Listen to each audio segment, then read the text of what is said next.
নারী ও শিশু উন্নয়ন এবং সমাজ কল্যাণ বিভাগের অধীনস্থ অন্নপূর্ণা যোজনা প্রকল্পের নীতিগত অনুমোদন।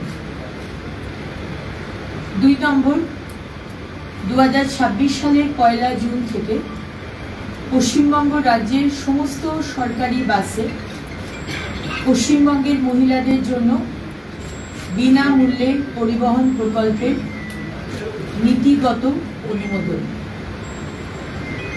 3 নম্বর, রাজ্য সরকারি কর্মচারী এবং বিধিবদ্ধ সংস্থা, বোর্ড, নিগম, স্থানীয় সংস্থা, শিক্ষা প্রতিষ্ঠান ইত্যাদি কর্মচারীদের বেতন কাঠামো সংশোধনের লক্ষ্যে 7তম রাজ্য বেতন কমিশনের গঠন।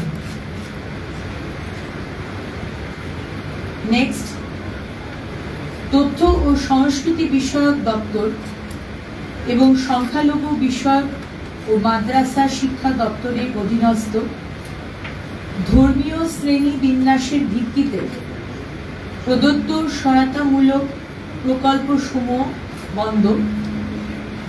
এই মাস চলবে, পরের মাস থেকে এটা বন্ধ করা হচ্ছে। নেক্সট হচ্ছে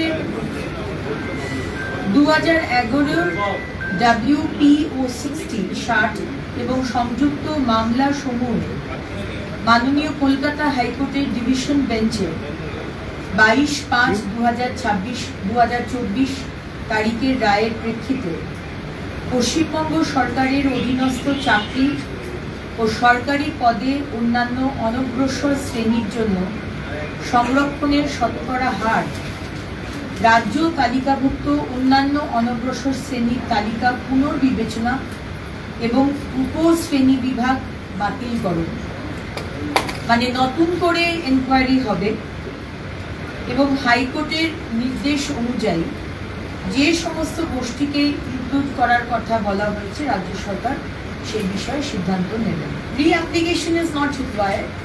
যারা যারা লক্ষ্মীর ভান্ডার পেতেন তাদেরই নাম আবার করে অন্নপূর্ণার ভান্ডার জাস্ট নামগুলো ট্রান্সফার হয়ে যাবে এই স্কিমে। তাদেরকে নতুন করে রেজিস্টার করতে হবে না ম্যাডাম,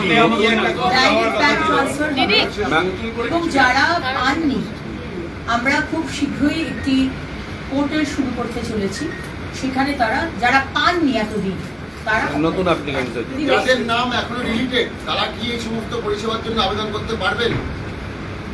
যারা সিএ এর জন্য অ্যাপ্লাই করেছেন ইন প্রসেস তারা অন্নপূর্ণার ভান্ডার পাবেন।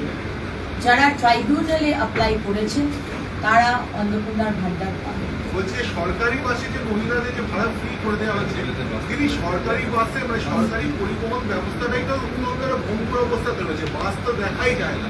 সেক্ষেত্রে এই সুবিধা নেওয়ার জন্য বাসের সংখ্যা কি বাড়ানো হবে বা নতুন করে? এই মুহূর্তে বাসের সংখ্যা বাড়ানোর বিষয়ে কোনো ডিসিশন হয়নি।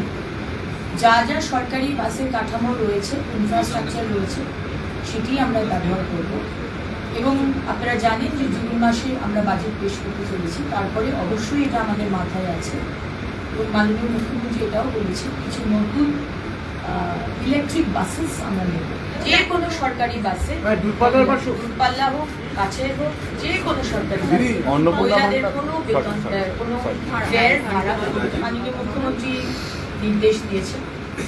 সমস্ত যারা আধিকারিক রয়েছেন বিভিন্ন মিউনিসিপ্যালিটি এবং কর্পোরেশনের তাদেরকে নিয়ে একটি ভার্চুয়াল করে এবং ইমিডিয়েটলি যেটা আপনাকে বললাম, যেখানে ইলেকশন হয়নি, যেখানে কাউন্সিলররা ছেড়ে দিয়ে গেছে, যেখানে কাজ হচ্ছে না, কোনো রকম মানুষ পরিষেবা পাচ্ছে না, ময়লা পরিষ্কার হচ্ছে না, লাইট বন্ধ হয়ে রয়েছে, লাইটগুলো ঠিক করা হচ্ছে না, রাস্তা পরিষ্কার হচ্ছে না, মাননীয় মুখ্যমন্ত্রীর স্ট্রিক্ট ইনস্ট্রাকশন ইমিডিয়েটলি সেই কাজগুলো শুরু করতে হবে এবং শেষ করতে হবে।